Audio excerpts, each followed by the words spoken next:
పలుకు తొయ్యలి భవ్య రూపము తెలుగు తల్లికి వందనం.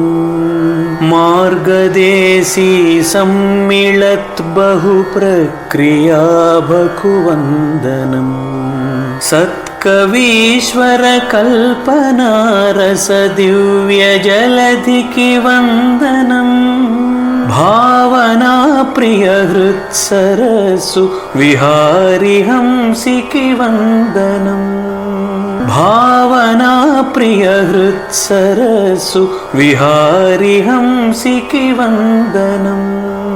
భావనా ప్రియ హృత్సరసు విహారి హంసికి వందనం.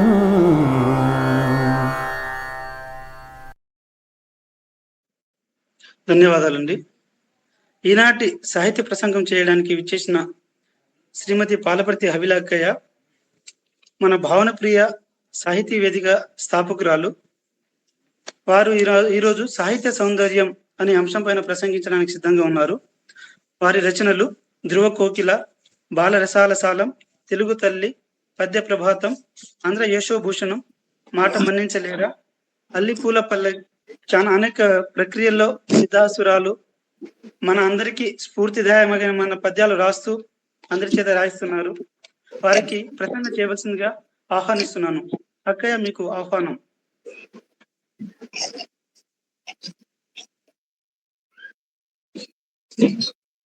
అందరికీ నమస్కారం. భావనా ప్రియ సాహిత్య వేదిక శనివారం సాహిత్య కార్యక్రమానికి నేటికి ఈ రోజు విచ్చేసినటువంటి పెద్దలకి, భావనా ప్రియ మిత్రులందరికీ కూడా పేరు పేరున వందనాలు తెలియజేస్తూ, సాహిత్యం సౌందర్యం అనే అంశం లేదా సాహిత్య సౌందర్యం అనుకుందాం. ఏమిటి ఈ సాహిత్యము సౌందర్యము అంటే? సాహిత్యము సౌందర్యము రెండు విడివిడి పదాలే అయినా రెంటివి అవినాభావ సంబంధం, రెంటివి కూడా అవినాభావ సంబంధం కాదని అనలేనటువంటి పర్యాయ పదాల అని అనిపించేంతటి స్థాయిలో కలిసి మెలిసిపోయినటువంటి పదాలు సాహిత్యము సౌందర్యం. సత్యం శివం సుందరం అని మనం అనుకున్నాక, భగవంతుడు రసస్వరూపుడు అయిన తర్వాత సౌందర్యం లేకుండా రసము, రసం లేకుండా సౌందర్యము, ఇవి రెండు ఉండవు. సౌందర్యం ఏమిటి? సుందరం అనుకున్నాం కదా, కాబట్టి సౌందర్యం. మరి పరమాత్ముడు రసస్వరూపుడైనప్పుడు ఈ సాహిత్యం రసమయమైనప్పుడు ఇవన్నీ ఒకదానితో ఒకటి సాధించబడుతూ పరమాత్మలో బ్రహ్మానంద సోదరత్వం అనేటువంటి స్థాయికి, అంటే పరమాత్ముడే స్వయంగా అని చెప్పకూడదు కాబట్టి ఆ పరమాత్మకి సహోదరత్వాన్ని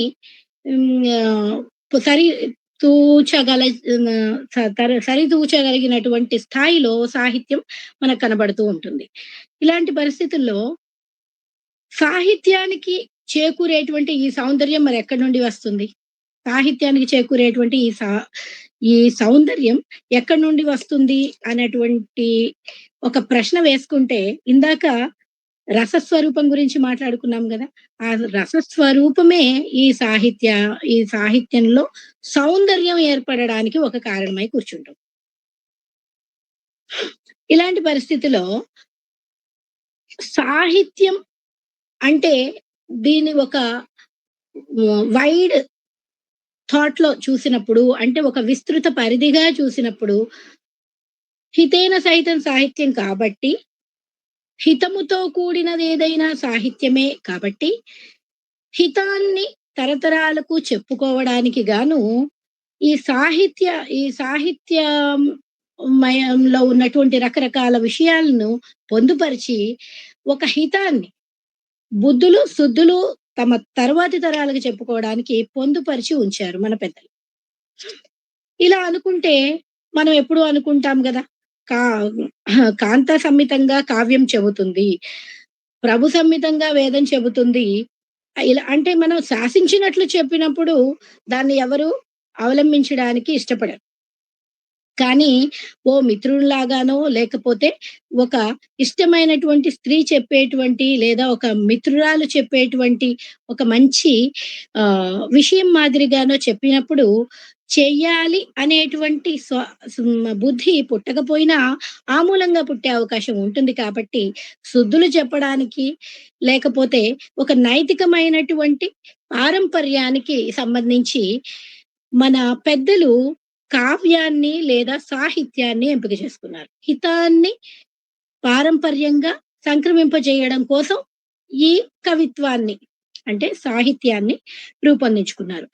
అంటే గతంలో జరిగిన ఇతివృత్తాలంటేనేమి, లేకపోతే రకరకాల అనుభవాలను కలిగించేటువంటి కల్పిత గాథలనంటేనేమిటి, ఇలాంటి వాటన్నింటిని ఏర్చి కూర్చి ఒక దగ్గర చేర్చి కావ్యోన్ముఖంగా తెలియజేసినట్లయితే ఆ సందర్భోచితంగా జరిగేటువంటి ప్రమాదాలలో పిల్లలు పడకుండా ఉంటారు. లేదా సందర్భ సందర్భోచితంగా చాకచక్యం వహించవలసిన సందర్భాలలో పిల్లలు తెలివితో వ్యవహరిస్తారు అనేటువంటి ఒక సదుద్దేశంతో ఈ సాహిత్యాన్ని ఆహ్, అందమైన కవిత్వం రూపంలో మొత్తం మనం నింపుకొని ఉన్నాము.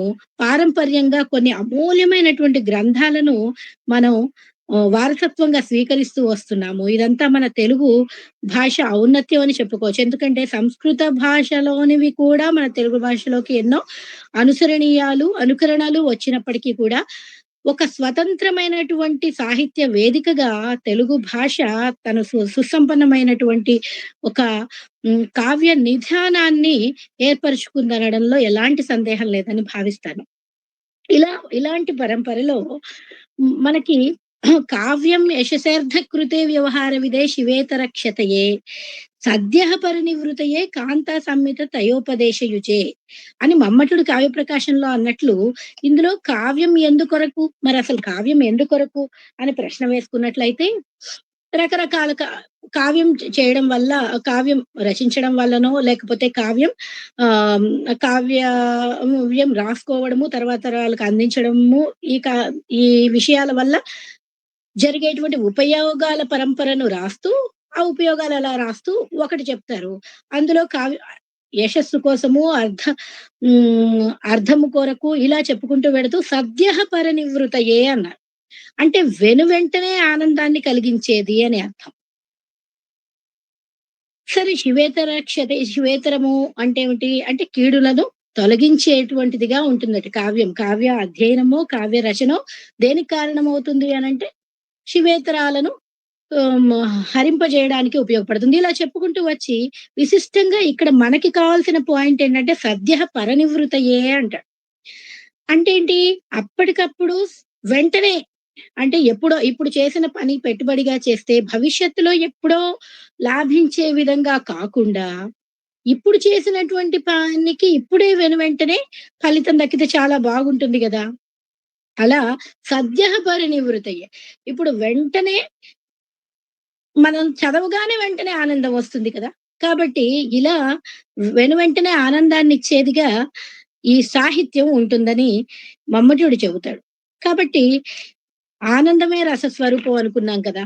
అంతేగాకుండా మనం అందమే ఆనందం, ఆనందమే జీవిత మకరందం అని పాటలు గూడా పాడుకుంటున్నాం గదా! మరి ఆ అందము అంటే సౌందర్యం గదా! ఆ అందము, ఆ సౌందర్యమంతా ఎక్కడి నుండి వస్తుంది అనంటే ఆనందంలో నుండి వస్తుంది. ఆనందం ఎలాంటి ఆనందము? లౌకికం కావచ్చు, అలౌకికం కావచ్చు. ఇప్పుడు మరి మనం రచించుకుంటున్నటువంటి కావ్యాలు, ప్రబంధాలు ఇవన్నీ ఏమిటి? అలౌకిక ఆనందాలు. అంటే లేనివా అంటే లోకంలో ఉన్నవే. కానీ అవి అలౌకిక స్వరూపాన్ని ధరించుకున్నప్పుడు అంటే కావ్య రూపం ధరించుకున్నప్పుడు అంటే కావ్యోన్ముఖంగా దాన్ని చూసినప్పుడు, ఆ అలౌకికత్వంలో ఒక గొప్ప సౌందర్యం ఆవిష్కరించబడుతుంది.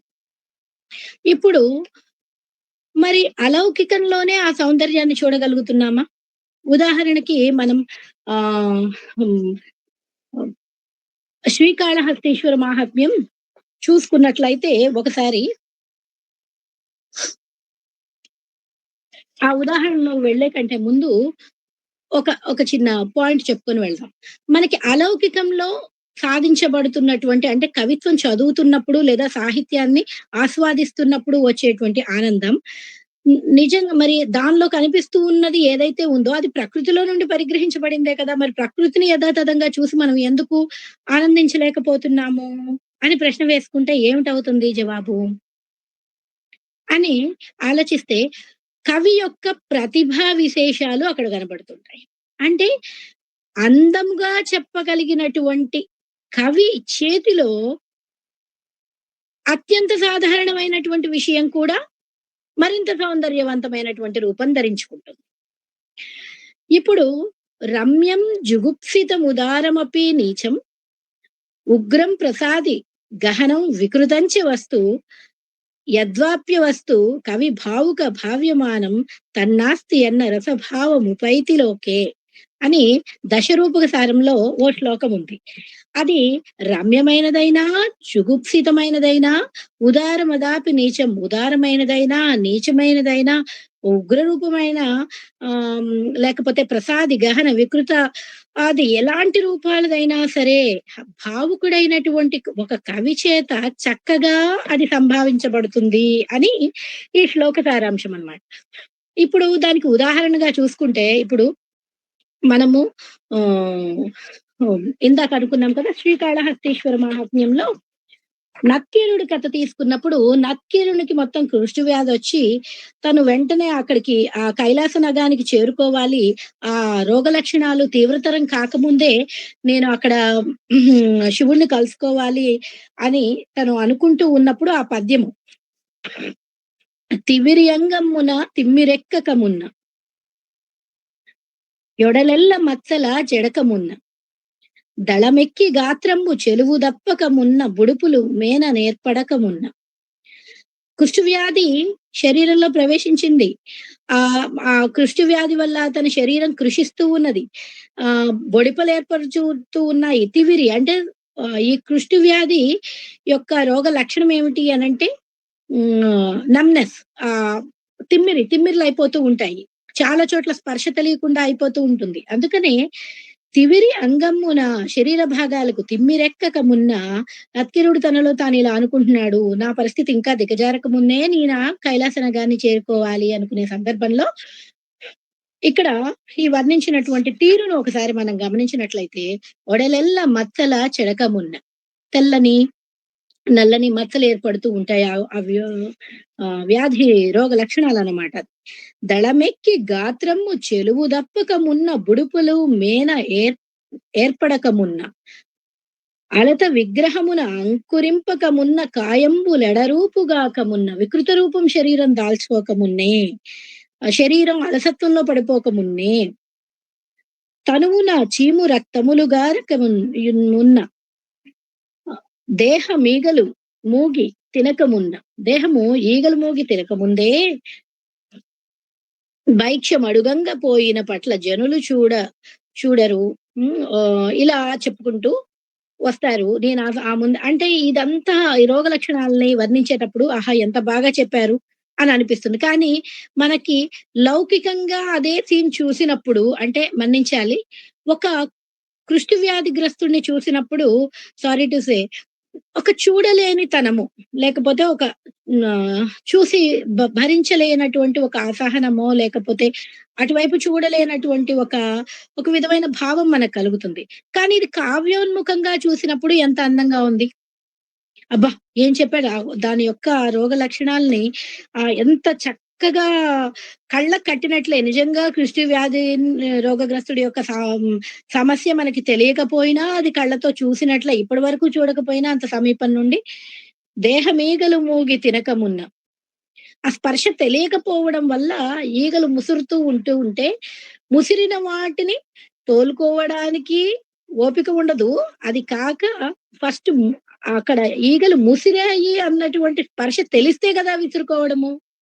కాబట్టి తనువున చీము రక్తములు కారకమున్న అంటే కళ్ళకు కట్టినట్టు అంటే ఇది కావ్యోన్ముఖంగా చూసినప్పుడు సమస్యని కళ్ళకు కట్టినట్టు ఎంత బాగా చెప్పారు కవి అనేటువంటి భావమే కలుగుతోంది కానీ, నిజంగా ఆ వ్యక్తిని చూసినటువంటి అజుగుప్స అన్న పదం వాడలేమేమో. ఒక సహించలేనటువంటి వింత అయినటువంటి చిత్రమైనటువంటి భరించలేనటువంటి భావం మనకి కనపడదు. కావ్యోన్ముఖంగా వచ్చేసరికి అది గొప్పగా సౌందర్యంగా భావించబడుతుంది. కానీ మరి ఇది లౌకికంలో ఎందుకు సాధించబడట్లేదు? కాబట్టి ఇక్కడ మరో ఉదాహరణ చెప్పుకొని వెళ్దాం. జాషువా గారు రాసిన అనాథ కావ్యము. ఎప్పుడో ఇది సమీక్షించుకున్నప్పుడు కూడా మనం చెప్పుకొని ఉంటాం. ఓసి ఎవ్వతి నీవు నీ మగని సొమ్మున్నట్లు ఒక ఆడుకునే ఆమె విధవరాలైన ఆవిడ, ఒక 6 పిల్లలు కన్న ఆవిడ, చంటి పిల్ల తల్లి అయినటువంటి ఆమె చాలా అభాగ్యురాలైనటువంటి ఆమె ఇంటి ముందుకొచ్చి ఉదయాన్నే ప్రభాత వేళ అడుక్కుంటూ ఉన్న సందర్భంలో, ఏంటి నీ సొమ్మున్నట్లు ఇక్కడికొచ్చావు? ఏమిటి పొద్దు పొద్దునే నీ ముఖం చూడటము? నువ్వేమిటి? నీ కులమేమిటి? నువ్వేమిటి? నీ వైధవ్యం ఏమిటి? ఉదయాన్నే నీ ముఖం చూడటం ఏమిటి? అనేటువంటి పరిస్థితిలో ఇవన్నీ నిజానికి ఆ సీన్‌లో మనం అక్కడ ఉన్నాము అనంటే అసలు ఆ మాటలు, ఆ సీన్‌ని మనం వినగలిగి, చూడగలిగిన పరిస్థితిలో ఉండం. కానీ ఇక్కడ చూడండి పద్యోన్ముఖంగా ఎంత అందంగా ఒదిగిపోయిందో. ఓసి ఎవ్వతే నీవు నీ మగని మున్నట్లు పాపిష్టురాలా సంసారము బెట్టినావు మొగసాలను లేచి పొమ్మంచు ఔదాసీన్యంబుగా మాటలాడి జలపాత్రన్ గాలితో తన్నినన్ కాసంతేని కలంక కలంక కయ్యబల సంతానంబు వెంటాడగన్. కాల్తో అక్కడున్నటువంటి నీళ్ల చెంబు కాలుతో ఒక్కసారి తన్నిందంట ఆ ఇంటావిడ. ఎంత అంటే ఎంత దయనీయమైనటువంటి కరుణరస ఒలికేటువంటి ఎంత హృదయ విదారకమైనటువంటి సంఘటన గదా! నిజంగా అదే ప్లేస్‌లో మనం ఉంటే, ఇంకెవరో ఉంటే వాళ్ళతో వాదం వేసుకునే అంతటి తట్టుకోలేని పరిస్థితి ఏర్పడుతుంది గదా! కానీ ఇది పద్యోన్ముఖంగా చూసినప్పుడు అంటే అక్కడ కేవలం కరుణారసం మాత్రమే పుడుతుంది. ఉద్వేగం పుడుతున్నప్పటికీ కూడా అది తిరిగి చదవడంలో ఇప్పుడు మనం సీరియల్‌లు చూస్తున్నామండి. సీరియల్‌లు చూస్తున్నాము. ఎప్పుడో 'కళంకిత' అని వచ్చేది. 'కళంకిత' సీరియల్ వస్తూ ఉంటే ఒకటే కన్నీళ్లు గార్చడం, ఏడ్చుకుంటా అందరూ ఇంట్లో అంటే ప్రసిద్ధంగా ఆడవాళ్ళు కూర్చోవడము సీరియళ్ళ ముందు. ఆడవాళ్ళ పేరుతో మగవాళ్ళు కూడా కూర్చోవడం ఇది లోపల ఉంటుంది. పైకి జోకుల్లోకి మాత్రం ఆడవాళ్ళొస్తుంటారు. కాబట్టి ఇలా 'కళంకిత' సీరియల్ ముందు కూర్చొని ఏడవడం. మరి ఏడవడంలో అంత దుఃఖం ఉన్నప్పుడు, అంత ఆవేదన ఉన్నప్పుడు రోజు కూర్చొని ఏడవడం ఎందుకు? అది వదిలిపెట్టం. ఖచ్చితంగా అంటే ఆ ఏడవడంలో కూడా ఒక ఆనందం దొరుకుతోంది. కాబట్టి మరి చిన్న పిల్లలు ఏవో హారర్ మూవీస్ జూస్తూ ఉంటారు. దుప్పటి కప్పుకొని ఇద్దరు కలిసి గట్టిగా ఇట్లా పట్టుకొని దుప్పటి దెయ్యం ఆపుతదండి. దెయ్యం నిజంగా టీవీలో నుండి బయటికి రావాలే గాని దుప్ప దుప్పటి ఆపుతదా? కాబట్టి గోడల్లో నుండే ట్రాన్స్‌పరెంట్‌గా వచ్చేటువంటి ప్రేతాత్మలు దుప్పటి నా దు అలాంటి ఆత్మలు దుప్పటి అడ్డుకోదు గదా! అయినా సరే వీళ్ళు దుప్పటి కప్పుకొని కూర్చుంటారు. పాప్‌కార్న్ తింటూ. బాగా దెయ్యం గదిలోకొచ్చేసింది అనంటే పూర్తిగా ముసుగు వేసుకుంటూ ఉంటారు. అంటే ఈ యాటిట్యూడ్ ఏంటి? మరి అంత భయపడుతూ, అంత భయానకమైన పరిస్థితిలో చూడాల్సిన పరిస్థితేమిటి? మరింకేదో యుద్ధం జరుగుతుంది. మెడకాయలు తెగి పడుతున్నాయి. రక్తం ఏరులై ప్రవహిస్తోంది. అంత వీరము, రౌద్రము నడుస్తోందక్కడ. అది చూడడము, ఆనందించడం ఏమిటిది? అనంటే ప్రతి ఒక్క ప్రతి ఒక్క రసం యొక్క అంతిమ రూపము ఆనందానికి దారితీస్తుంది. ఇది ఎక్కడ జరుగుతుంది అంటే ఒక నాటకము అంటే ఒక దృశ్య కావ్యంలోనో, ఒక కావ్యంలోనో జరుగుతుంది. రియల్‌గా చూడమంటే చూస్తాం ఒక మర్డర్‌ని. చూడము. అదే కావ్యం రాస్తే బాగా చదువుతాం. అంతేకాదు అలాంటి కావ్యం రాయడానికి అక్కడే రెడీగా ఉండి మొబైల్ పట్టుకొని మనం వీడియో గూడా తీసి ఆ కావ్యం రాసేటువంటి వాళ్ళకి స్ఫూర్తిగా అది పంపిస్తాం గూడా. కాబట్టి ఇలా అంటే లౌకికంగా ఏదైతే ఒక భావన ఉన్నదో దాన్ని ఆస్వాదించలేకపోతున్నటువంటి ఆహ్, అందరు జాతికు ఏదైతే ఉందో అది అలౌకికంగా ఉన్నటువంటి సాహిత్యాన్ని ఆస్వాదించగలుగుతుంది. ఒకవేళ లౌకిక స్థితిలో కూడా దాన్ని ఆస్వాదించగలిగితే ఏమవుతుంది? అందరం మదర్ తెరిసాలమే అవుతాం గదా! క్షతగాత్రుల్ని రక్షిస్తూ, అలాంటి చీము కారేటువంటి చేతులకు కట్లు కడుతూ వెళ్ళగలిగితే కాబట్టి, అలాంటి ప్రతి ఒక్క క్షణము ప్రకృతిలో ఉండేటువంటి అన్ని రకాల విషయాల్ని హృదయంతో ఆస్వాదించుకుంటూ వెళ్ళగలిగినప్పుడు, అలా అలౌకికత్వం ధర్మాన్ని లౌకికత్వంలో మనం చేసే స్థాయికి ఎదగగలిగినప్పుడు మహాత్ములు అవుతారు వాళ్ళు. సాధారణమైనటువంటి మనుషులు కారు అని నేను భావిస్తాను. ఇలా సౌందర్యం రకరకాలుగా సాధించబడుతుంది. తరువాత సౌందర్యం ఎక్కడ నిబిడీకృతం అయ్యుంటుంది అని మరి ప్రశ్న వేసుకుంటే, సాహిత్యము అన్నప్పుడు మనం కవిత్వమే తీసుకున్నప్పుడు అది ఛందస్సులో ఉండవచ్చు. లేకపోతే వాక్య నిర్మాణ క్రమణికలో ఉండవచ్చు. ఆ వాక్యాల పొందికలో ఉండవచ్చు. లేదా పదాల పొందికలో ఉండవచ్చు. లేదా పద ప్రయోగాలలో ఉండవచ్చు. లయలో ఉండవచ్చు. ఇలా రకరకాలుగా బ్యూటీ స్పాట్స్ అంటారు చూసారా? ఆ హీరోయిన్‌లు కావాలని అక్కడ పుట్టుమచ్చ లేకపోయినా సరే, ఆ పెదవి పైన ఎక్కడో పుట్టుమచ్చ పెట్టుకోవడం. కన్ను పక్కనో ఎక్కడో. అంటే బ్యూటీ స్పాట్ అంటే ఆహ్, ఆహ్, కేంద్రీకృతమైనటువంటి ఆ సౌందర్య కేంద్రాలుగా వేటిని ఏవి భావించబడుతున్నాయి అనేటువంటి అంశాల్లోకి కొంచెం లోతుగా వెడితే ఆబ్వియస్‌లీ ఛందస్సు ఎప్పుడూ కూడా సౌందర్యమే కదా! గణాలు ఇవి ఆల్రెడీ పొందుపరచబడి ఉన్నటువంటి వాటిల్లో అందమైన కవిత్వం రాసుకోవడం ఎప్పుడు గూడా సౌందర్యమే. ఇక వాక్య నిర్మాణ క్రమణికలను చూసుకున్నప్పుడు ఎన్నో పద్యాలు మన తెలుగు సారస్వతంలో ఉదాహరణలుగా నిలుస్తాయి. ఘన దురితానుబంధ కలికాలజ దోష తుషార సంహతిం తనయుదయ ప్రభావమున దవ్వుగజోపి జగజ్జనానురంజన మగు రాజ్య సంతత వసంత నితాంత విభూతి ఎంతయుండనరు చళుక్య మన్మధుడు ధర్మ నిబద్ధ దయార్ద్ర బుద్ధి అయి. నన్నయ్య భారతం రాస్తూ అవతారికలో ఒక 8 పద్యాలు 7, 8 పద్యాలు అందమైనటువంటి పద్యాలు చాళుక్య రాజరాజ నరేంద్రుని చాళుక్య రాజు అయినటువంటి రాజరాజ నరేంద్రుని ప్రశంసిస్తూ రాసేటువంటి పద్యాలు విశిష్టమైనవిగా ఉంటాయి. వీటి గురించి ఎప్పుడో నేను విశ్లేషణలు రాసి మన గ్రూప్ లో కూడా పోస్ట్ చేసినట్లున్నాను. దీని గురించినటువంటి విస్తృతమైనటువంటి వ్యాఖ్య మన గ్రూప్ లో పెట్టాను.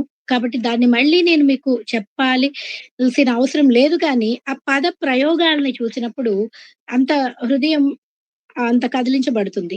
ఘన దురితానుబంధ కలికాలజ దోష తుషార సంహతిం తన ఉదయ ప్రభావమున దవ్వుగా చూపి జగజ్జనానురంజనమగు రాజ్య సంతత వసంత నితాంత విభూతినెంతయుంతనరు చాళుక్య మన్మధుడు ధర్మ నిబద్ధ దయార్ద్ర బుద్ధి అయి అంటున్నాడు. అంటే ఏంటి? చాళుక్య వంశానికి చెందిన రాజరాజు అనేటువంటి ఈ మన్మధుడు అంటున్నాడు. అంటే చాళుక్య రాజు అనకుండా మన్మధుడు అనేటువంటి ప్రయోగం చేస్తున్నాడు. మన్మధుడు అనడం ద్వారా ఏమి చెప్పదలంచుకున్నాడు అనుకుంటే, అంతటి సౌందర్యవంతుడని చెప్పవచ్చు.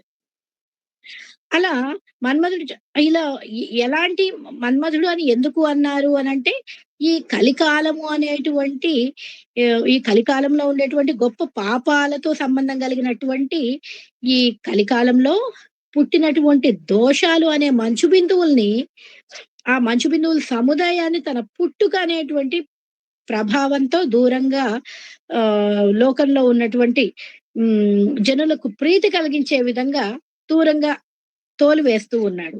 అంతేకాకుండా రాజ్యం అనేటువంటి నితాంత వసంత విభూతి అంటున్నాడు. అంటే వసంత ఋతువు ఎప్పుడు కూడా నిత్యమైనది కాదు కదా! ఋతువు అనేది ఏమిటి? ఒక పీరియడ్. ఒక టైం పీరియడ్ లో వచ్చేది వెళ్ళేది. కానీ దానికి ఒక విశేషణం వేసి ఉన్నారు నన్నయ్య ఇక్కడ. ఏమిటి? నితాంత విభూతి అంటున్నారు. అంటే ఏమిటి నితాంతం అంటే? నిత్యము ఉండేటువంటి వసంతము అన్నాడు. అంటే చాళుక్య మన్మధుడు అనడంలో అతని రూప వైశిష్ట్యము, చాళుక్య రాజరాజ నరేంద్రుని యొక్క రూప వైశిష్ట్యం తెలుస్తూ ఉంటే, అతని యొక్క చెడును తరిమేసేటువంటి లక్షణమేమో ఉదయ ప్రభావమున అన్నాడు. కాబట్టి భాస్కర స్ఫురణ కలుగుతోంది అక్కడ. మంచు బిందువుల్ని తోలివేశాడు, ఉదయించాడు అనేటువంటి ప్రయోగాల వల్ల ఏం తెలుస్తోంది?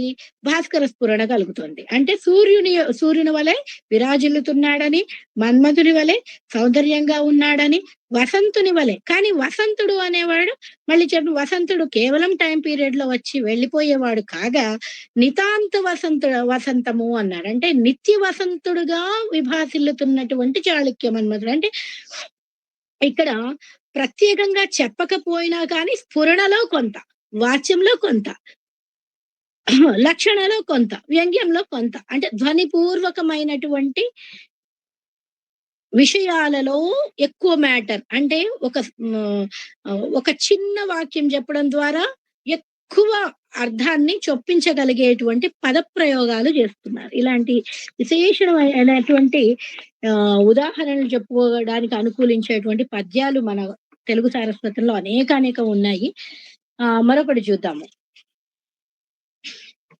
సహకార మత్ప్రియ సహకార పున్నాగు తిలక భువన తిలక చందన బూధ చందను పుష్పితాశోక సుహృజ్జన శోకదమను వకుళ కులైక దీపకు విభీతక భయోపేతాతిహరు నలు భీతితోడ కానరే కానలలోన లోకోత్తరునని మ్రానికి అరిగి అడరు నడుగుల ఎండ పొడ పొక్కిన నిర్ధరాంతరముల నిలచు పిలచు గిరుల తరుల ఎడ ఊరు గుహాగృహముల తొంగి తొంగి చూచు తోయజాక్షి.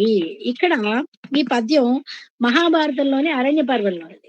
ఇక్కడ ఏమిటంటే విరహాగ్నికి లోనైనటువంటి నలదమయంతులు శీతలోపచారాలను ఆశ్రయించడము, తరువాత ప్రణయతాపం వలన పవలు రాత్రులు వారికి దీర్ఘంగా అనిపించడము మొదలైన వర్ణనలన్నింటినీ కూడా మనోహరంగా వర్ణిస్తారు. అక్కడ ఆ వర్ణించబడిన తరువాత నలుడు రాజ్యభ్రష్టుడవుతాడు. ఆ తర్వాత ఇద్దరు అరణ్యవాల పాలైపోతారు. ఆ తర్వాత దమయంతి ఆ అడవిలో చిక్కుకుని ఉండిపోతుంది.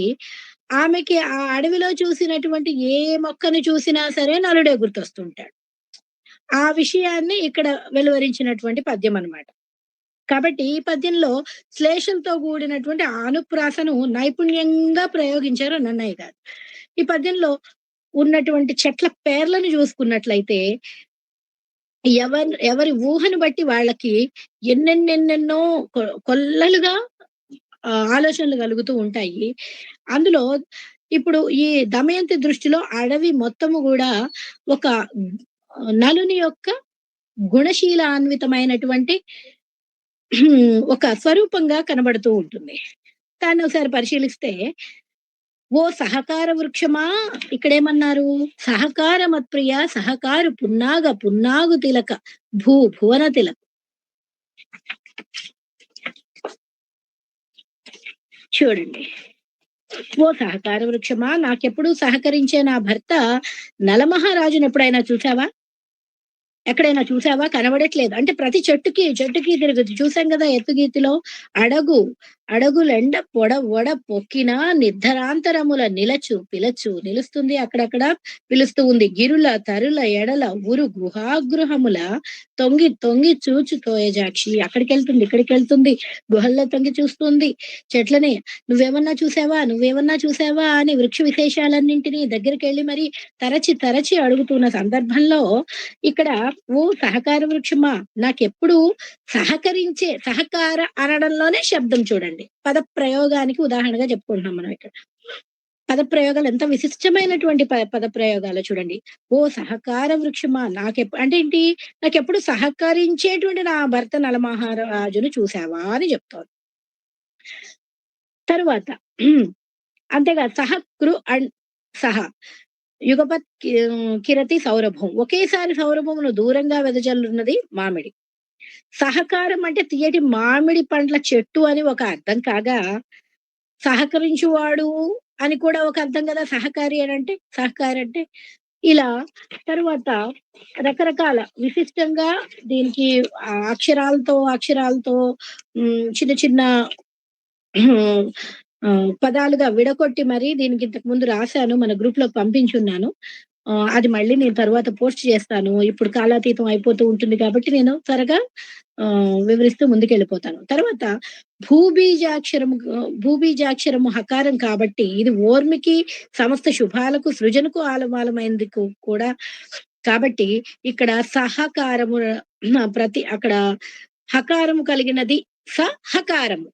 అంటే కలిగినది, హకారము కలిగినది అని. అంటే శివుడు అంటే శుభమని మనకి అర్థం ఉన్నది. ఇలా సూర్యుడు అంటే కాంతి చేతన పర్యాయ పదాలుగా కూడా దీనికి ఉన్నాయి అనేటువంటి దానికి. కాబట్టి ఈ హకారముతో కూడినది అని ఇలా చాలా విశిష్టంగా పదాలను ప్రయోగించుకుంటూ వచ్చారు. ఇలా ఓ పున్నాగ వృక్షమా, పురుషుల్లో పున్నాగుడైనటువంటి నా భర్తను చూసావా? ఇక్కడ పున్నాగ పదానికి పురుష శ్రేష్ఠుడని కూడా అర్థము. పురుష శ్రేష్ఠుడని ఆ తర్వాత ఇంద్రుని ఏనుగు ఐరావతము, వృక్షభేదము ఇవన్నీ కూడా అర్థాలున్నాయి. అంటే ఇన్ని 2, 3 అర్థాలు వచ్చేటువంటి పదాలను సాభిప్రాయంగా ప్రయోగించుకోవడం వల్ల వచ్చేటువంటి విశేషమైనటువంటి సౌందర్యము అక్కడ వచ్చి కూర్చుండిపోతుందన్నమాట. ఓ తిలక వృక్షమా, తిలక వృక్షం గురించి మాట్లాడుతున్నాడు దమయంతి. ఓ తిలక వృక్షమా, భూలోక తిలకుడైన అంటే భూలోక శ్రేష్ఠుడైన నలమహారాజును చూసావా? దీనిలో తిలకము అనే పదానికి శ్రేష్ఠత అనే అర్థంతో పాటు నువ్వు పువ్వు వలె ప్రకాశించినది అనే అర్థం కూడా ఉన్నది. కనుక దమయంతికి తిలక వృక్ష సౌభాగ్యం వలె కనిపించినది. తిలక వృక్షం ఎలా కనిపించింది? దాని సౌభాగ్యం, ఆమె సౌభాగ్యవతి కాబట్టి సౌభాగ్యం భర్తని ధ్వనింపచేస్తున్నది కాబట్టి ఆ తిలక వృక్షాన్ని చూసినప్పుడు తన భర్త గుర్తుకు వచ్చాడు దమయంతికి. ఓ చందన వృక్షమా, బుధజనులలో హరిచందనుడైనటువంటి వృక్షప్రాయుడైనటువంటి నా నలుణ్ణి చూసావా అని మళ్ళీ అడుగుతాను. అంటే ఇక్కడ ఈ పద్యం తర్వాత మీరు తరచి చూడవచ్చు, విస్తారంగా చదువుకోవచ్చు. ఇలా ప్రతి ఒక్క పదము కూడా విశిష్టంగా ప్రయోగించడం మూలంగా అంటే పద ప్రయోగాలలో ఉన్నటువంటి చాకచక్యం వల్ల కవి ప్రతిభావంతుడైనటువంటి కవి ప్రదర్శించేటువంటి పద ప్రయోగాలు ఈ సాహిత్యంలో సౌందర్యానికి కారణమై కూర్చుంటున్నాయి. వరుణా ద్వీపవతి తటాంచలమునన్ వక్రస్థలీ చుంబితాంబరమై, వరుణా ద్వీపవతి తటాంచలమునన్ వప్రస్థలీ చుంబితాంబరమై, సౌధ సుధా ప్రభా ధవళిత ప్రాళేయ రుంమండలీ హరిణంబై అరుణాస్పదం వనగ ఆర్యావర్తదేశంబునన్ పురమొప్పున్ మహి కంఠహార తరళ స్ఫూర్తిన్ విడంబించుచున్, కంఠహార తరళ స్ఫూర్తిన్ విడంబించుచున్. ఇది ప్రథమాశ్వాసము మన చరిత్రలోనిది. పురవర్ణన చేస్తూ పెద్దన ఈ పద్యాన్ని చెబుతారు. వరుణా ద్వీపవతి తటాంచలమునన్. ఇక్కడ పదాలు చూడండి, అంటే వాక్య నిర్మాణం చూడండి. వాక్య నిర్మాణం, ఇప్పుడు దీని వాక్య నిర్మాణం. వరుణా ద్వీపవతి తటాంచలము ఎక్కడ ఉన్నది? వరుణా నది తీరంలో ఉన్నటువంటి ఈ వప్రస్థలీ చుంబితాంబరం అంటే ఆ పురం ఎలా ఉంది అంటే ఆ పురం యొక్క ఇప్పుడు మామూలుగా మనం అతిశయోక్తి అలంకారంలో ఉదాహరణలుగా చదువుకుంటాం కదా, ఆ నగరంలోని అంతఃపురాలు అంబరాలను చుంబిస్తున్నాయి అని. కానీ ఇక్కడ ఆ నగరంలో ఉన్నటువంటి పురాల గురించి, పెద్ద పెద్ద సౌధాల గురించి చెప్పడం లేదు. ఆ సౌధాల గోపురాలు అంబరాలను చుంబిస్తున్నాయని చెప్పట్లేదు. వప్రస్థలీ చుంబితాంబరము అంటున్నాడు. అంటే అంబరాలను చుంబించేవేమిటి అనంటే ప్రాకారాలే చుంబిస్తున్నాయట. ప్రాకారాలే అంబరాలను చుంబిస్తుంటే మరి ఈ సౌధం ఎక్కడున్నట్లు? దాదాపు సగం మేఘమండలంలోనే ఉండుంటుంది. అంటే ఇట్ ఈస్ నథింగ్ బట్ ఆ పరలోకమే గాని ఈ లోకం అయితే కాదు అనే ఎక్స్ట్రీమ్ వర్ణన అనమాట. కాబట్టి వాక్య నిర్మాణం కూడా వప్రస్థలీ చుంబితాంబరమై సౌధ సుధా ప్రభా ధవళిత ప్రాళేయ రుంమండలి. ఎంత చక్కని వాక్య నిర్మాణం. ప్రాళేయ రుంమండలి హరిణంబై. అరుణాస్పదం అనగా ఆర్యావర్త దేశం. ఆర్యావర్త దేశం ఏమిటి? మన భారతదేశం మామూలుగా భౌతికంగా మధ్యలో ఉండేటువంటి వింధ్యా పర్వత శ్రేణి మొదలు హి అక్కడ హిమాలయాలకి రెంటికి మధ్యలో ఉండేటువంటి దేశాన్ని ఆర్యావర్తన దేశం అని అంటారు. ప్రవరుడు ప ప్రవరాఖ్యుడు అంత తెల్లగాను, అంత అందంగాను, అంత స్ఫురద్రూపిగాను ఉన్నాడు అంటే నార్త్ ఇండియన్ అయ్యుంటాడు. కాబట్టి కాబట్టి ఆ నార్త్ ఇండియనే అని చెప్తూ ఉన్నారు. అక్కడ ఉన్నది. లిఖించబడే ఉన్నది. దాని గురించిన సందేహం అవసరం లేదు. ఆర్యావర్త దేశంబునన్న అనేసారు. హి ఈజ్ నార్తర్న్ ఇండియన్ అయిపోయింది. హ్మ్. పురమొప్పున్ మహి కంఠహార తరళ స్ఫూర్తిని విడంబించుతున్. ఈ పదాలన్నీ కూడా ఇప్పుడు ఆ పురము అక్కడ ఆకాశ మండలాన్ని తాకుతూ ఉన్నది, అంబరాలను చుంబిస్తూ ఉన్నది అనడంలో ఒక చిన్న స్టెప్ వర్ణన చేయడం. వప్రస్థలి అనడం ఇక్కడ వాక్య నిర్మాణంలో విశిష్టంగా కనబడుతూ ఉంటుంది. ఎందుకు?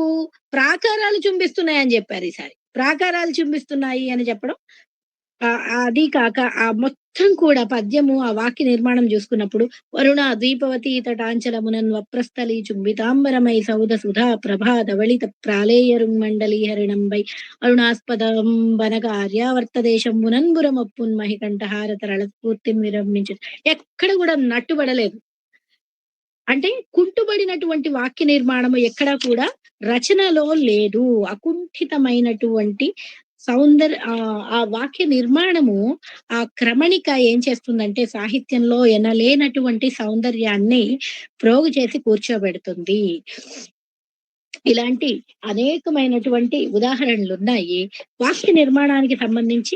ఈ వాక్య నిర్మాణంలో ఒక మరొక ఉదాహరణ చూసుకుంటే మనము నీ దరహాస చంద్రికలు నిండిన నా హృదయాంగణములో లేదు గదా తమస్సు లవలేశము. నీ దరహాస చంద్రికలు నిండిన నా హృదయాంగణములో లేదు గదా తమస్సు లవలేశము. ప్రేమ సుధా నిధాన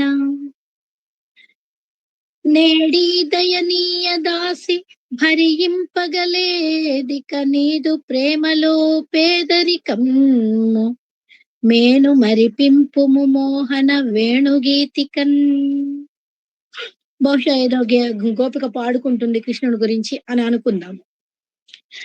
ఏమంటోంది ఇక్కడ అంటే వాక్య నిర్మాణములో లేకపోతే రచన క్రమణిక గురించి మనం ఇక్కడ మాట్లాడుకున్నప్పుడు దీని తరువాత పద్యం కూడా చదువుకున్న తరువాత ఆ క్రమణిక అంటే ఒక భావాన్ని డెవలప్ చేసుకుంటూ వెళ్ళే క్రమణికలో ఎలాంటి అప్రమత్తత కవి వహించాలి అనేటువంటిది, దాని మూలంగా ఎలాంటి సౌందర్యావిష్కరణ జరుగుతుంది, అది అవలంబించని క్రమంలో ఏది భంగపడుతుందో పరిశీలిద్దాం.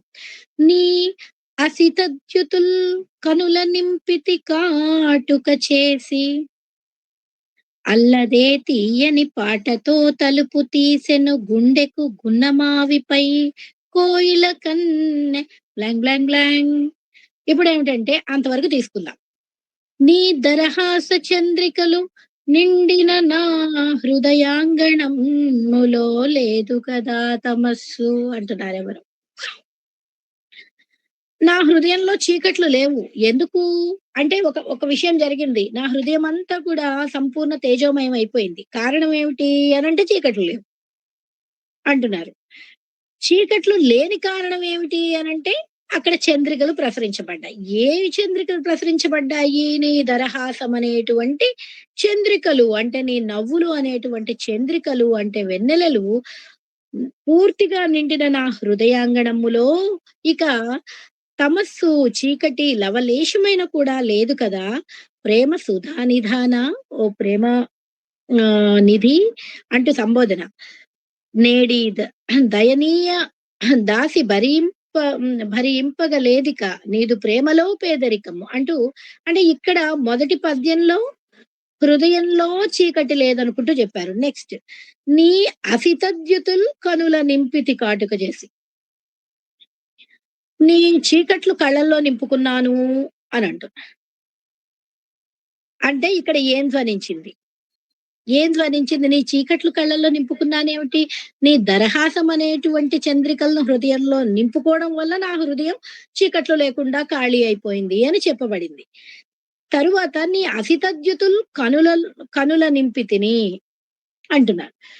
కళ్ళల్లో చీకట్లు నింపుకోవడం ఏమిటి? వాడు నల్లని వాడు కదా! అది. అది ధ్వని. నీ అసిత ఎందుకు మోహన వేణుగీతికన్ అనేటువంటి ముందటి పాయింట్ మనకది ఇస్తుంది. ఆ స్ఫూర్తిని కలిగిస్తుంది. నీ అసితద్యుతుల్ కనుల నింపితి. మళ్ళీ ఇందాక ఇక్కడ కాటుక చేసి అన్న ఒక మాటను తీసుకుంటే అది మళ్ళీ విశిష్ట ప్రయోగంలో ఉదాహరణగా మారిపోతుంది. నీ అసితద్యుతుల్ కనుల నింపితి. నీ చీకట్టుల సౌందర్యాలన్నింటినీ, కాంతులన్నింటినీ నా కన్నుల్లో నింపుకున్నాను. కాటుక చేసి అంటుంది. కళ్ళల్లో కాంతులు నింపుకోవడం అందంగా ఉంటుంది. కళ్ళల్లో చీకట్లు నింపుకోవడం ఏమిటి? నేను చూసి నా గుడిదాన్ని అయిపోయాను. లేకపోతే నేను నా కళ్ళన్నీ చీకట్లు కమ్మిపోయాయి. అంటే అంత అవతల వాళ్ళంత భీకరంగా ఉన్నారనమాట. మనం కళ్ళు తిరిగి కింద పడిపోయేంత.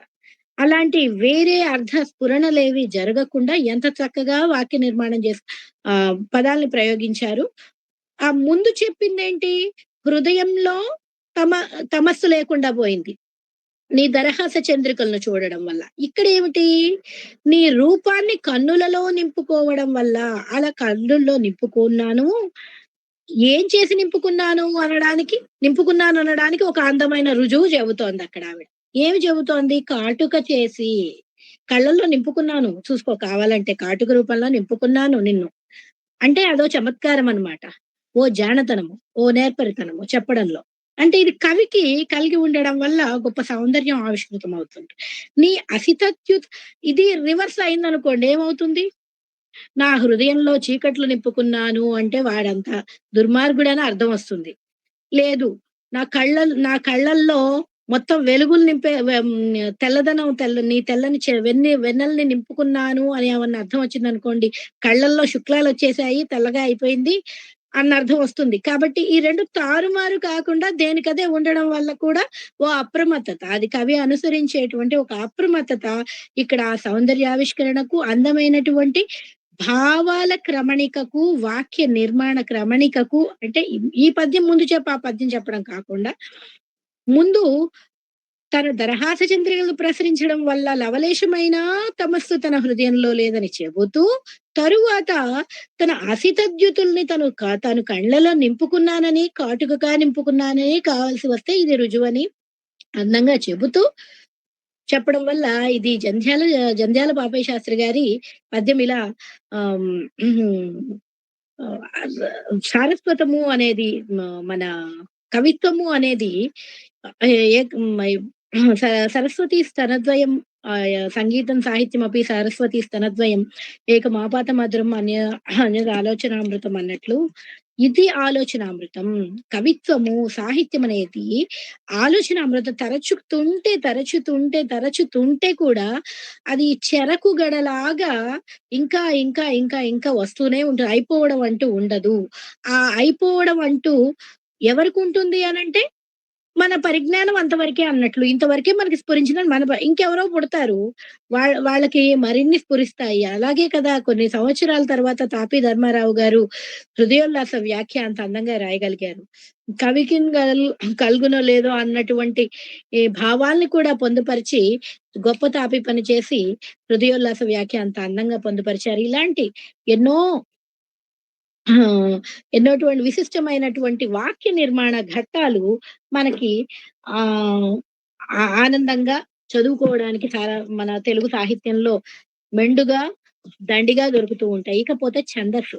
ఛందస్సు గురించి ప్రత్యేకంగా ఎందుకంటే ఇప్పుడు సౌందర్యము, సాహిత్యము, సౌందర్యము అనేటువంటి విస్తృతమైనటువంటి శీర్షిక క్రింద వచన, గేయ సాహిత్యాలన్నింటినీ ఉదాహరణలుగా తీసుకుంటే ఇప్పుడు మనకి సమయం సరిపోదు కాబట్టి, నేను పద్యోదాహరణలు మాత్రమే తీసుకుంటున్నాను. కానీ ఈ ఛందస్సులో ఒక లయ అనేటువంటి అంశం గురించి చెప్పుకుంటే ఛందస్సు నిజంగా స్వతహాగా సాహిత్యానికి గొప్ప సౌందర్యాన్ని చేకూర్చుతుంది. దానిలో సందేహమేమీ లేదు. కానీ ఇది కూర్చే క్రమంలో ఇది కూర్చుకుంటూ వెళ్ళే క్రమంలో ఏమవుతుందంటే, ఉదాహరణ 'భరణ భబరవ' అనుంది. ఆ పద్యం రాసేటప్పుడు గణం ఎక్కడుందో దానికి గురు, లఘు, లఘు, రగణం గురు, లఘు, గురు, నా త్రిలఘు ఇలా అలాంటి పదాలనే ఏరి కోరి వేసుకున్నామనుకోండి.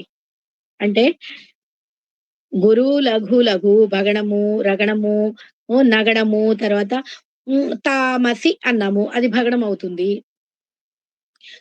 ఏలొకో అన్నాము. అది రగడం అవుతుంది. ఆ! మిగుల అన్నాము. అది తామసి ఏలొకో మిగుల. తాపసి అయి ఇలా ఏదో రాసుకుంటూ వెళ్ళామనుకోండి. అలా రాసుకుంటూ వెళ్ళిపోతుంటే యతి స్థానాలు కుదురుతాయి. మన ప్రాస స్థానాలు కుదురుతాయి.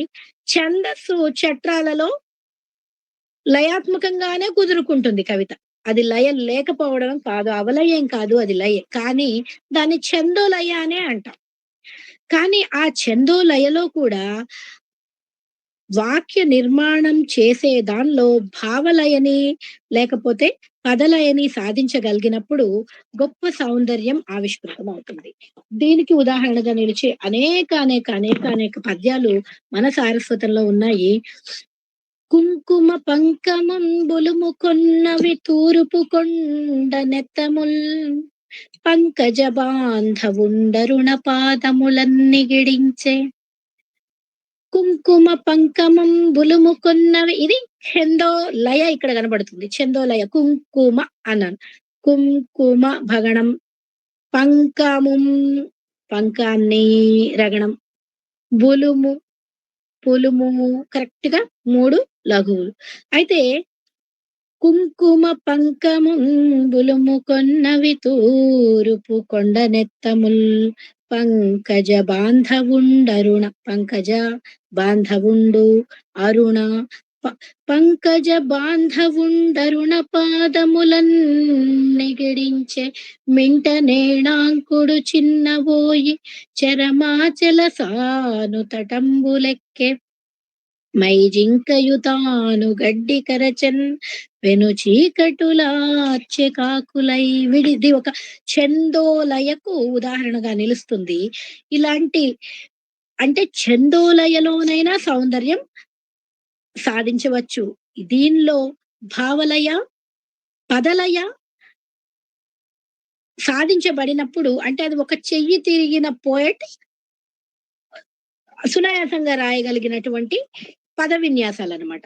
కులికిన స్వాతి మేఘముల కుందలలెత్తిన కాకి చిప్పలన్ నిలచిన వాన చిన్కులు మణిత్వము దాల్చి సముద్ర మందిర స్థలులనలంకరించినవి స్వామి అనూహ్యములైన నీదు చేతలకు నమస్కరింతును కృతజ్ఞుడనయ్యెద కృంగిపోయేదన్. అందమైనటువంటి భావ పద లయలు వనగూరినప్పుడు ఆ సౌందర్యం సాహిత్య సౌందర్యం ప్రోగు పడిపోతుంది. అది రసహృదయులకు ఒక గొప్ప ఆస్వాద్యమానం అవుతుంది. ఇప్పుడు వీటి గురించి ఇలాంటి భావలయలు అంటే ఈ భావలయ, అంతర్లయ అంటున్నానని ఇది వచన కవిత్వ సంబంధితమైన విషయం కాదు. ఇది కేవలం పద్యంలో ఉన్నటువంటి భావలయ గురించి మాత్రమే, పదలయ గురించి మాత్రమే ఇప్పుడు నేను మాట్లాడాను. ఈ భావలయ గురించి రసవిద్యలో సూర్య శ్రీనివాసులు మాస్టర్ గారు అందమైన పద్యాలు రాశారు.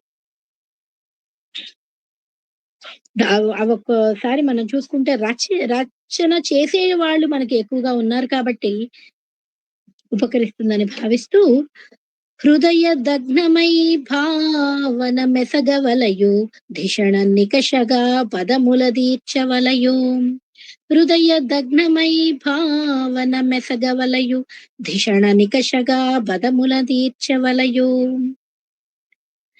కర్ణ పర్వముగా శైలి కలియవలయు గుండెలను తాకు కవిత లోగుట్టులివియేం ఎట్టి లయలోన భావింతు అట్టి లయను ఏ లయలో ఎత్తుగడొస్తుందో. అందుకనే వచన కవిత గురించి చెప్పే సందర్భంలో పెద్దలు ఏమంటారంటే తన ఎత్తుగడే ప్రధానం అని చెప్తారు. ఎత్తుగడ అంటే ఒక పద్యం గాని, ఒక హ్మ్.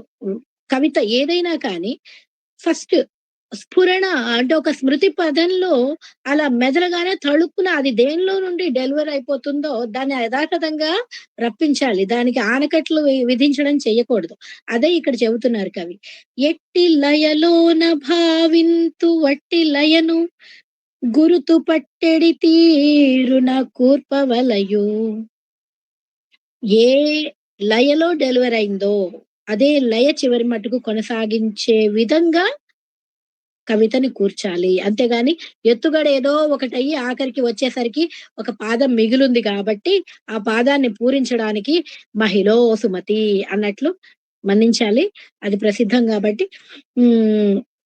మహిలో అంటే ఏది జరిగినా మహిలోనే గదా! మహిలో ఎందుకనాలి అంటే మనకి 2 గణాలకి అంటే అష్యూరెన్స్ మిగిలిపోతుంది గాబట్టి మనం మహిళో సుమతిని జాగ్రత్తగా దాచిపెట్టుకుంటాం మన పదాల బ్యాంకులో. మహిళో సుమతి ఇంగ రమ్యముగను ఇక్కడ రాతో పాదం ప్రారంభమైందంటే అక్కడ ఇంకా రమ్యముగను అంటే అయిపోతుంది.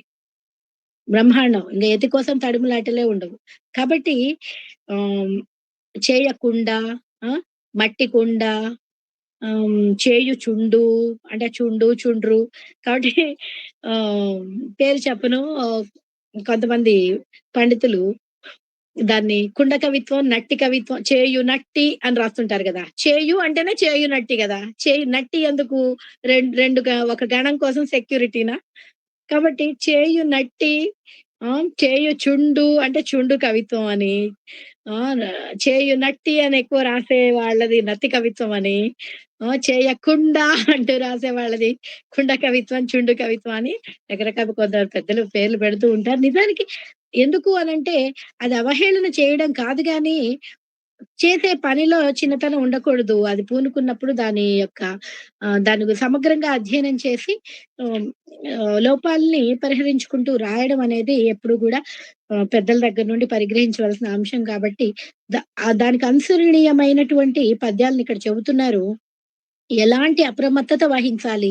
ఎలాంటి సూచనలు స్వీకరించి మనసులో పెట్టుకొని కవిత్వాన్ని కూర్చాలి అనే విషయాన్ని గురించి చెబుతూ, ఎట్టి లయలోన భావింతు వట్టి లయను ఏ లయలో నువ్వు భావిస్తావో ఆ కవిత్వాన్ని డెలివర్ చేయాలని, అట్టి లయను గురుతు పట్టెడి తీరున కూర్పవలయు. ఓ ఉద్వేగంతో ఒక సీన్ చూసి నువ్వు కవిత్వం రాయడానికి పూనుకున్నావు. ఆఖరికొచ్చేసి ఏదో చల్లబడిపోయినట్టుగా ముగించేస్తే ఏమవుతుందది? ఆ ఉద్వేగము ప్రారంభం దగ్గర నుండి చిట్ట చివరి వరకు ప్రవాహం తీరు తెన్ను అలాగా ప్రవహించాలి చివరి వరకు.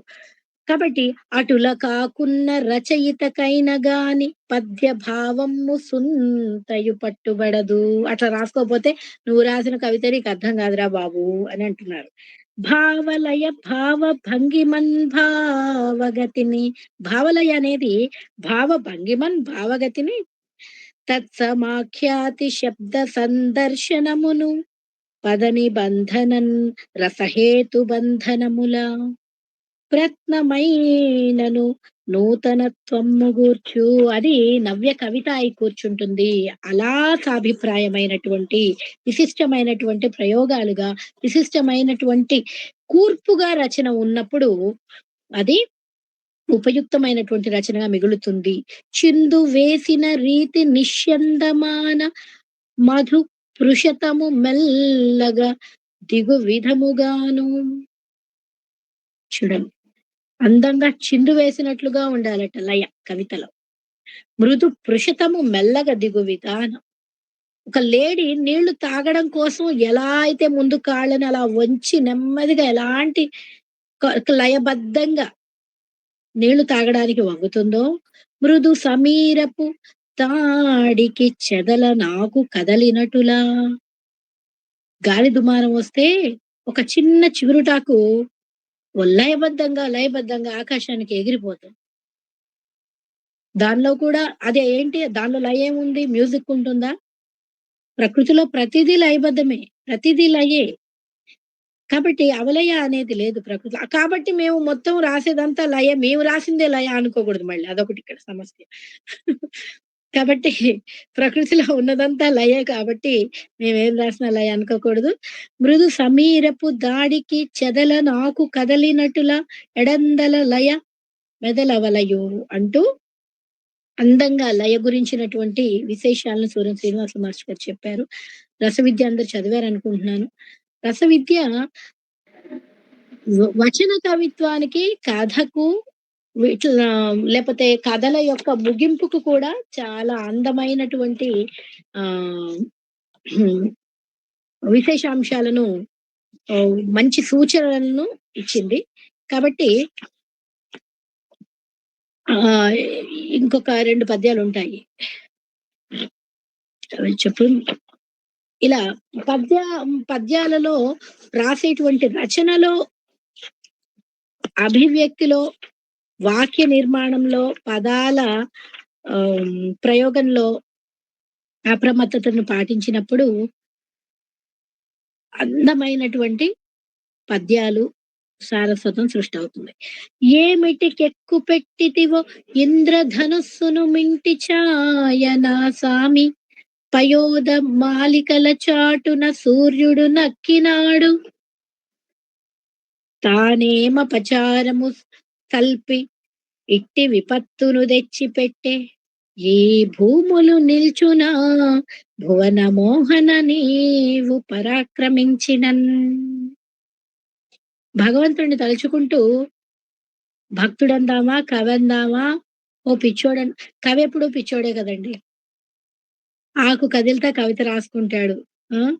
దేశాలు మునిగిపోతున్నా ఏమీ పట్టనట్టుండేటువంటి ప్రపంచంలో చిన్న ఎవరికీ వినపడని ఆకు సవ్వడో, లేకపోతే గడ్డి పువ్వు వికసితం అవ్వడమో ఏదో జరిగితే ఇన్నిన్ని అక్షరాలు పుస్తకాలు రాసేసుకుంటున్నాడంటే కవి పిచ్చివాడు కాక మరెవరవుతారు. కాబట్టి కవి పిచ్చివాడో, మంచివాడో, ఓ దార్శనికుడో, క్రాంతదర్శకుడో ఇవన్నీ మనకేమి దార్శనికుడో మనకి తెలీదు గానీ, ఓ కవి ఇలా రాసుకుంటున్నాడు. "ఏమిటికి ఎక్కుపెట్టావయ్యా ఇంద్రధనుస్సుని? ఇంద్రధనుస్సు ఉండడం ఎలా ఉంటుంది? ఇలా ఉంటుంది ధనుస్సులాగా. దానికేదో భూమి యొక్క ఎడ్జ్‌లో కనపడేటువంటి ఎండింగ్స్‌ని ఆకాశము, భూమి కలిసి ఉండేటువంటి ఎండింగ్స్‌నే దాని నారి అని మనం ఊహించుకోగలిగితే, ఆకాశానికి ఎక్కుపెట్టినటువంటి విల్లులా ఉంటుంది ఇంద్రధనస్సు. ఎందుకయ్యా? ఎందుకు ఆ ఇంద్రధనుస్సుని జూసి పిల్లలు సంతోషపడుతూ ఉంటారు. అగో సింగిడి పోసిందని పల్లెటూర్లలో కూడా పిల్లలు చాలా ముచ్చట పడుతుంటారు. టీచర్ నిన్న ఇంద్రధనుస్సు వచ్చింది చూసారా? మీకొచ్చిందా? అక్కడ గూడా వచ్చిందా? వచ్చింది అంటే వాళ్ళకెంత ఆనందమో. నేను కూడా చూసానురా! మీరు చూసారా? అట్లా కాబట్టి పిల్లలకే కాదు పెద్దవాళ్ళని గూడా పిల్లలు చేసేటువంటి గొప్ప ప్రకృతి సౌందర్యాలవి. అయితే వాటిని చూసి ఒక కవి ఇలా చెప్పుకుంటున్నాడు. ఎందుకయ్యా? ఎందుకు? పైకి చూపిచ్చి ఆ ధనుస్సును ఎక్కుపెట్టావు ఎవరిని కొట్టడానికి? పయోద మాలికల చాటున సూర్యుడు నక్కినాడు. నన్నే కొడతాడేమో వీడని జెప్పేసి మబ్బుల చాటులో నక్కి కూర్చున్నాడు సూర్యుడు. అంతే గదా! ఎంత ఔచిత్యం జూడండి ఇక్కడ పాయింట్. అసలు ఇంద్రధనుస్సు ఎప్పుడొస్తుంది? వర్షము పూర్తిగా కురిసి వెలిసిన తర్వాతొస్తుంది. అంటే ఏమిటి? మబ్బులు, ఆకాశం మేఘావృతము ఇది సిట్యుయేషన్. వర్ష వర్ష సూచనల్లోనే ఇవి వచ్చేది. కాబట్టి ఆ అప్పుడప్పుడే తొలగిపోయినటువంటి మబ్బులు వాటి బయట నుండి బయటకొస్తూ మళ్ళీ మబ్బులు మూస్తూ ఉన్నటువంటి సూర్యుడు. కరెక్ట్‌గా ఇదే యాటిట్యూడ్‌లో ఉన్నటువంటి దాన్ని పూర్తి వస్తువులుగా ఔచిత్యభరితమైనటువంటి వాక్యాలను నిర్మాణం జేయడానికి వస్తువులుగా ఎంపిక చేసుకున్నాడు కవి. "ఏమిటికెక్కు పెట్టితివి ఇంద్రధనుస్సును మింటి ఛాయకు నా సామి పయోదర మాలికల మాటున సూర్యుడు నక్కినాడు తానేమపచారము సల్పి ఇట్టి విపత్తును తెచ్చిపెట్టే." ఏం అపకారం చేశాడయ్యా ఇంతలా విపత్తును తీసుకొనొచ్చి పెట్టావు వాడి పాలిటి. హ్మ్. అసలు నీకు కోపం రాకుండా ఉండాలి గానీ, నీకు కోపం వచ్చిందంటే ఈ భూములు నిలుచునా? భువనమోహన ఎంత అందమైన భువనమోహన ఎంత చక్కని సంబోధన. నీవు పరాక్రమించినన్ నువ్వు శాంత స్వరూపుడుగా ఉండాల్సిందే గాని నిత్యం మేమెన్ని పాపాలు చేసినా నువ్వు విక్రమించావా? ఈ భూములు నిలుస్తాయా? ఈ భువనాలేవైనా నిలబడతాయా? అంటూ. సరదాగా భుజశక్తి మీరి ఎప్పుడో క్ష్మానామకంబైన బొంగరమున్ క్ష్మానామకం భూమి అనే పేరు కలిగినటువంటి బొంగరాన్ని తన భుజశక్తి మేరకు తిప్పొదిలిపెట్టాడట ఎప్పుడో. చూడండి. సరదాగా భుజశక్తి మీరనెప్పుడో క్ష్మానామకంబైన బొంగరమున్ ద్రిప్పితి. ఈ పరిభ్రమణ వేగం వింత చల్లారినన్ జరుగ నేర్చునే లోక వృత్తము మహేషా. అప్పుడే దిక్కుగా నొరగున్ పర్యవసానమెట్లగునో అన్సూహింతునున్మాదినై. దేశానికి, ప్రపంచానికి, విశ్వానికి పట్టని బాధలు కవికి. అది 23.5 డిగ్రీలు వంగి తిరుగుతూ ఉంటుంది భూమి. అందుకే గ్లోబ్ గూడా ఇదెప్పుడు వంకరగానే ఇస్తారు. కొత్త గ్లోబ్ కొనండి అనుకుంటూ ఉండేదాన్ని. మా మా ప్రిన్సిపల్ సార్ కొత్త గ్లోబ్ కొనొచ్చుగా సార్ అనుకుంటూ ఉండేవాళ్ళం. కొనరు అనుకుంటూ ఉండేవాళ్ళం మా స్కూల్‌లో. ఏంటది అది 23.5 డిగ్రీలు వంగే తిరుగుతూ ఉంటుంది భూమి. స్ట్రెయిట్‌గా తిరగదిట్లా. కాబట్టే ఆ గ్లోబ్ గూడా వంకరగానే ఉంటుంది. అలా తిరుగుతూ ఉంది. ఎందుకు? ఎప్పుడో సరదాగా అట. వాడు సరదాగా తిప్పితేనే ఇన్ని యుగాలు నడుస్తోంది. తిప్పాలనుకుని తిప్పితే మరి అదేమిటో. మనకు అప్పుడు మన లైఫ్ టైమ్ కూడా 300 సంవత్సరాల చొప్పున ఉంటుందేమో తెలీదు. కాబట్టి సరదాగా భుజశక్తి మీరనెప్పుడో క్షమానామకంపైన బొంగరమున్ ద్రిప్పితివి. తిప్పుతున్నావు, తిప్పి వదిలేసావు. కానీ బొంగరం అన్నాక ఎప్పుడోసారి కొంచెం అయినా సరే దాని వేగంలో మార్పులు రావాల్సిందే. అలా ఎప్పుడైనా ఈ పరిభ్రమణ వేగం వింత చల్లారినన్ జరుగనేర్చునే లోక వృత్తము మహేష. అప్పుడే దిక్కుగా ఒరుగునో పర్యవసానం ఎట్లుండునో అని అంటూ ఊహింతును ఉన్మాదినై అంటాడు. అంటే ఒక పావు రోజు మిగిలితేనే మనకి 4 సంవత్సరాలకొకసారి లీప్ సంవత్సరం తయారై కూర్చుంటుందిగా ఒక రోజు అదనంగా. మరి ఆ అంగుళంలో తేడా వస్తే ఎట్లాగా? ఒక చిన్న వంపులో తేడా వచ్చినా సరే ఎంతో మార్పుంటుంది గదా! కాబట్టి కవి రకరకాల రూపాలెత్తుతూ ఉంటాడు. ఒకసారి భిక్షకుడవుతాడు, ఒకసారి పసిపిల్లవాడవుతాడు. సత్కవి వసుధ శాసింపగల సార్వభౌముడగును. ధీరుడగు భిక్షకుండగు దీనుడగును. దుఃఖితుండగు నిత్య సంతోషియగును. సత్కవి ధరింపరాని వేషములు గలవే. వసుధని శాసించగలిగే సార్వభౌముడవుతాడట ఒకసారి కవి. ఓసారి ధీరుడవుతాడట. ఒకసారి ఆఖరికి బొచ్చ పట్టుకుని భిక్షకుడు అవుతాడట. దీనుడవుతాడట.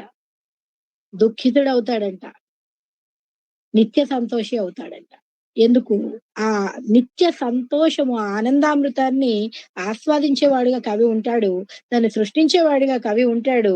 సృష్టించకపోయినా తన మిత్రుల్లో, వాళ్ళ రచనల్లో, పూర్వుల యొక్క సృష్టిలో కావ్య సృష్టిలో ఉన్నటువంటి ఆ సుధాధారల్ని ఆస్వాదిస్తూ ఉంటాడు కాబట్టి, అలా ఆస్వాదించేటువంటి కవే కానీ, పాఠకులే కానీ నిత్య సంతోషులే తప్పకుండా అని నేను భావిస్తూ, ఇలాంటి ఒక కాబట్టి సౌందర్యమయమైనటువంటి సాహిత్యాన్ని, సాహిత్యం మొత్తం నిండి ఉన్నటువంటి సౌందర్యాన్ని మనం ఇలా ఏకముఖంగా ఒక గంట నిడివిలో మనం ఆస్వాదించబూనడం ఒక గొప్ప సాహసమే కానీ, మన చేతిలో ఉన్నటువంటి ముంతతోనే ముంచుకోక, తాగక తప్పదు గాబట్టి, అది సాగరమైనా అందులో మొత్తం తాగలేము. మనకి తపన ఉన్నా, మన చేతిలో ఉన్నటువంటి పాత్రను బట్టి, మన జ్ఞానం యొక్క పాత్రతను బట్టి మనకు రసానుభూతి కలుగుతుంది కాబట్టి, అలాంటి రసానుభూతిని మీరందరూ కూడా, మనమందరం కూడా కొంత ఆస్వాదించగలిగినందుకు సంతోషపడుతూ నాకు ఈ అవకాశాన్ని ఇచ్చినటువంటి భావన ప్రియ నిర్వాహక బృందానికి ధన్యవాదాలు సమర్పిస్తూ నమస్కారం.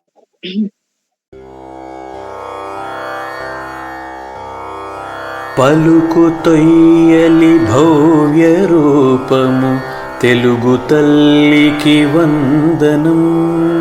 మార్గదేశీ సమ్మిళత్ బహు ప్రక్రియాభకు వందనం. సత్కవీశ్వర కల్పనారస దివ్య జలధికి వందనం. భావనా ప్రియ హృత్సరసు విహారి హంసికి వందనం. భావనా ప్రియ హృత్సరసు విహారి హంసికి వందనం. భావనా ప్రియ హృత్సరసు విహారి హంసికి వందనం.